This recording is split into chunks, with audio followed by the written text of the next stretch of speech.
Olá pessoal, aqui é o Velgas. Hoje é dia 7 de abril de 2023.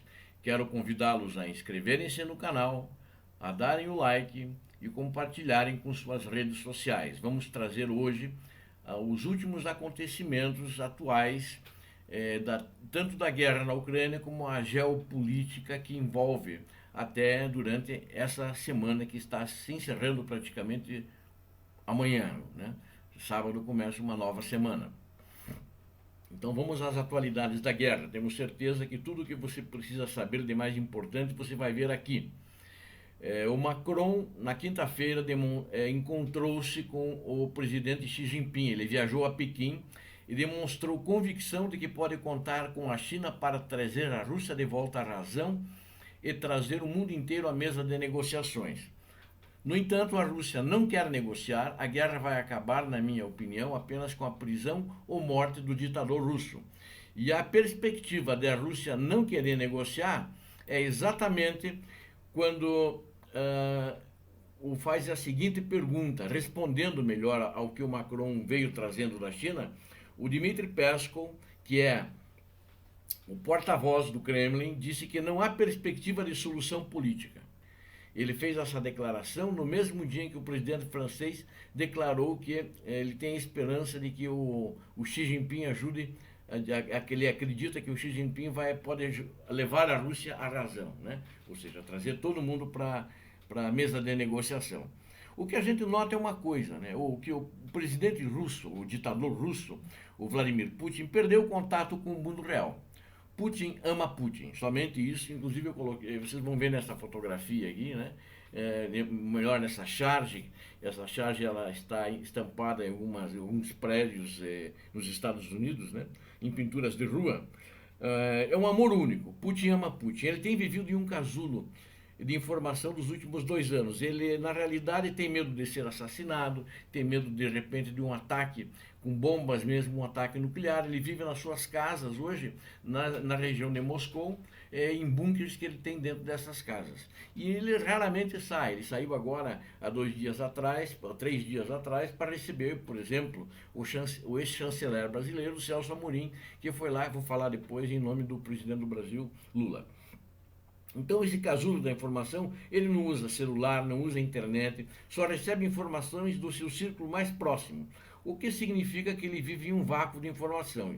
Eles levam para ele aquilo que ele quer ouvir, aquilo que eles acham melhor, e praticamente ele é controlado por esse núcleo íntimo dele, que é o Dmitry Medvedev, esse presidente, esse primeiro-ministro, pelo Nikolai Patrushev, né?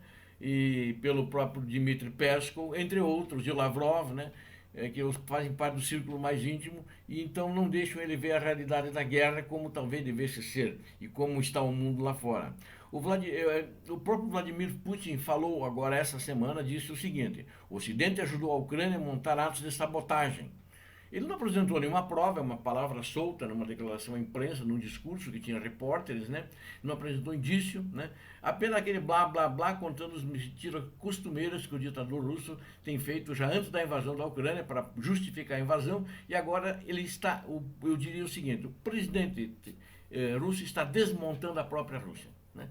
E ele, para isso, por causa que ele acredita que é a Ucrânia que está fazendo atos de sabotagem, pediu aos serviços de inteligência russos que façam uma resposta forte.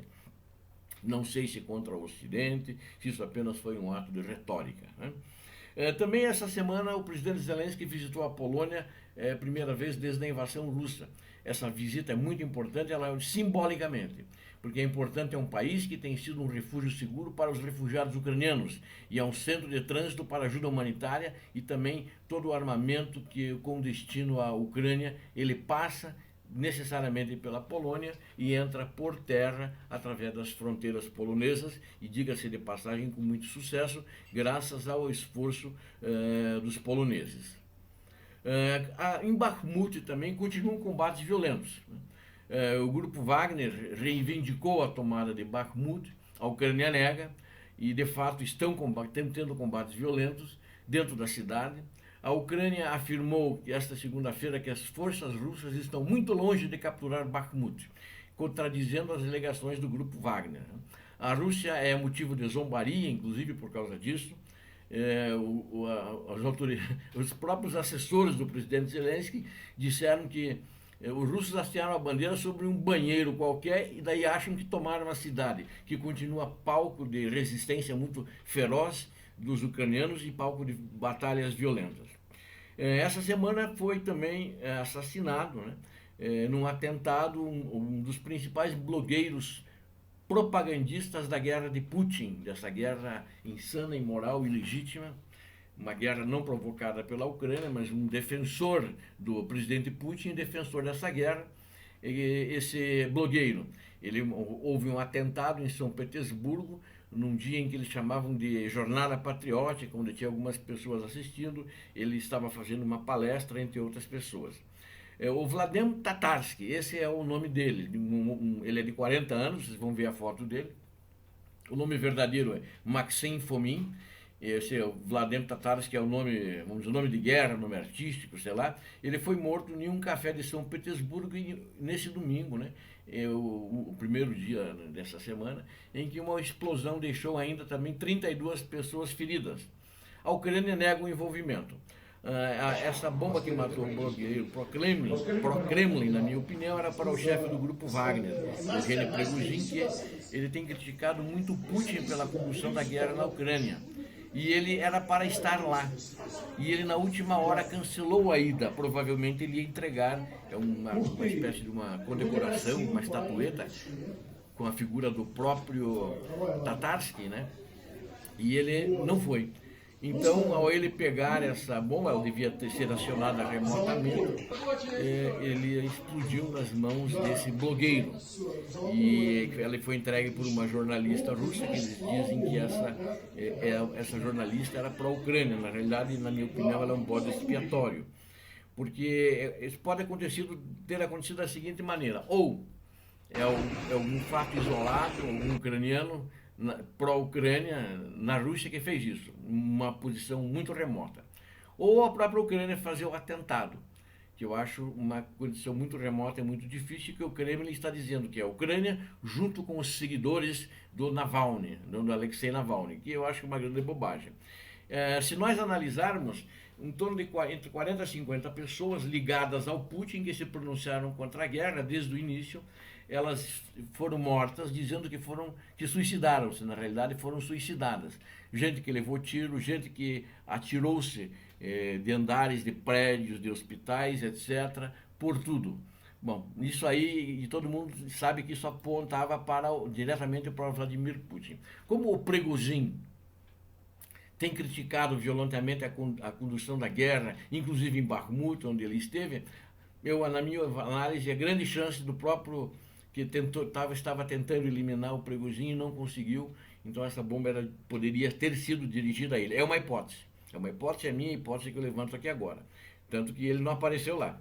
Ele deve ter sido informado, ele é um homem forte também na Rússia, e é sempre visto como uma alternativa ao Putin.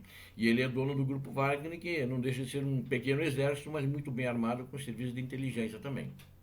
Bom, uma notícia ruim para a Rússia é que o consumo de álcool é responsável pelo aumento de mortes de soldados russos na Ucrânia. Um hábito, ele é aceito como normal até durante combates na Rússia, pelos russos, estaria entre as causas indiretas de baixas, assim como incompetência no manejo de armas, treinamento ruim, acidentes com veículos e hipotermia, por causa de muito frio que estava lá, né? Agora vai começar a esquentar, já está começando a esquentar, mas isso causou muitas mortes também do lado russo, onde a Ucrânia esperava matar toda a nação russa. Na realidade, o feitiço virou contra o feiticeiro. O Tribunal de Kiev, na Ucrânia, determinou a prisão do chefe da Igreja Ortodoxa Russa na Ucrânia. Por quê? Porque eles foram mandados desocupar uma região onde eles ficam na Ucrânia, chamada de Pecherska Lavda, e eles não desocuparam. Por que eles foram mandados desocupar? Porque eles estavam escondendo agentes da FSB russa e também agentes da GRU, que é a inteligência do exército russo. E eles são de orientação russa, eles são subordinados à igreja de Moscou, que é uma igreja minoritária na Ucrânia, comparando com a igreja ortodoxa ucraniana, e eles não saíram. Então, e fizeram vigílias, fizeram manifestações, né? Em torno de 400 seminaristas também não quiseram sair. Então, o chefe dessa igreja foi preso em prisão domiciliar e está sendo investigado porque ele defende, ele e os seus seguidores defendiam a Rússia publicamente e incitavam ódio interreligioso contra a Igreja Ortodoxa Ucraniana, contra a Igreja Greco-Católica e contra outras crenças, né, que nem budistas. Há também os evangélicos cristãos, eles incitavam isso, né? Então o clérigo é a base desse mosteiro, que Pecherska Lavra também chama-se Mosteiro das Cavernas na tradução livre. Então a Ucrânia deverá começar também um ataque iminente em Bakhmut. Ele, aproveitando o cansaço do devastado exército russo, dos genocidas do Kremlin, a chegada de novos tanques Leopard blindados dos Estados Unidos da América, os Bradley, que já estão chegando, vai deixar a Ucrânia, já está deixando ela mais preparada. O exército da Ucrânia está muito motivado. O que eu achei um fato interessante, que na quarta-feira, o Bill Clinton, na Irlanda, num evento em que ele foi fazer uma palestra, ele falou para a imprensa que ele lamenta ter convencido a Ucrânia a abrir mão de armas nucleares, né? Para ele, o Clinton, né, a Rússia não teria invadido a Ucrânia se Kiev ainda tivesse em seu poder de dissuasão ainda o arsenal nuclear. O que, na minha opinião, é certo, já falei isso em outros vídeos no início, e na época também eu achei isso um despropósito a Ucrânia entregar as armas nucleares, porque, na realidade, a Ucrânia, há quase 900 anos, desde que a Rússia foi fundada, saindo do Principado de Kiev, né, da Ucrânia, ela fundou Moscou e a Rússia. A partir daí, a Ucrânia nunca teve paz, sempre teve que se defender desse ódio satânico dos russos. Esta é a realidade. O que eu queria também citar é uma coisa que me deixou um pouco triste, essa direção que está tomando a política externa brasileira, né? O presidente Lula mandou o Celso Amorim, que é o ex-chanceler brasileiro, no primeiro governo do Lula, no segundo governo do Lula, mandou ele visitar Moscou para falar com o Putin. Ele foi lá. O Lula quer fazer uma coordenação entre países para paz na guerra da Ucrânia. Mas o Putin recebeu bem, mandou recado convidando o Lula para visitar, mas disse que não, né? Que a mesma resposta lá no início para o Macron foi dada para ele, ou seja, a paz virá mais tarde, que agora a Rússia não tem interesse nessa paz, como não tem. Ela fala muito blá blá blá, põe muita culpa na Ucrânia e fala muitas mentiras. Agora, o que para mim deixou assim um pouco, que o chanceler brasileiro disse que vai chegar um momento em que o custo da guerra da Ucrânia será alto para os dois lados. Já é alto para os dois lados, né? A Rússia está se afundando, e principalmente a Ucrânia, que teve cidades destruídas, perdeu muitas vidas também. Os russos perderam mais em termos de militares mortos, quase 180 mil homens, e esse custo é alto porque muitos civis, 8 milhões de civis da Ucrânia, saíram da Ucrânia. Foram principalmente para a Europa e os Estados Unidos, e uma minoria, inclusive, veio aqui para o Brasil, que não teve muita assistência e não tem governamental, como tiveram em outros países. E isso é lamentável. Na realidade, esse custo é muito alto. O pior é o custo das almas, das vidas, né? E esse custo da destruição, porque o ditador russo, criminoso, assassino, estuprador, que é isso que ele fez na Ucrânia com suas tropas, ele destruiu cidades, destruiu o que as pessoas tinham, né? E isso me deixa triste, porque mostra, por essa declaração, um desconhecimento total do ex-chanceler brasileiro do que está acontecendo na Ucrânia, né? E vocês sabem que a Finlândia acabou de entrar essa semana na OTAN. Entrou justamente porque a guerra começou. Ela sempre era neutra, mas ela tem a maior fronteira com a Rússia, e a Rússia é tão, vamos dizer assim, fora de tudo, fora de qualquer propósito, fora de qualquer estratégia. Putin não é estrategista, nem os gangsters que estão em volta dele. Então, com a entrada da Finlândia, ele respondeu. A Rússia responderá à entrada da Finlândia na OTAN. Afirmou o porta-voz Dmitry Peskov. Chamou a decisão de aderir ao bloco de uma invasão de segurança da Rússia e disse que a estrutura da OTAN é hostil à Rússia. Mas que é isso? Tem gente falando besteira, que o pacto que é os Estados Unidos da América e a OTAN invadiram o pacto de Varsóvia. Isso é burrice, né? A burrice também foi de falar isso e a burrice de invadir a Ucrânia. Porque todos os países, quando a União Soviética ruiu, porque ela ruiu, eles foram correndo para a OTAN porque eles sabiam que um dia a Rússia ia tentar pegá-los de volta. Conhecem essa Rússia de quase 900 anos que guerreia com a Ucrânia e que agora quer guerrear com os outros países. Ela ia pegar os países bálticos, ia trazer a Polônia de volta, a Romênia, a Moldávia, a Geórgia, etc, etc. Né? A Finlândia é a maior fronteira com a Rússia. Inúmeros negócios prosperaram com dinheiro dos vizinhos do leste, russos. A guerra na Ucrânia fez desaparecer esses clientes. Antes da guerra, a Finlândia era o principal ponto turístico na Europa para os russos.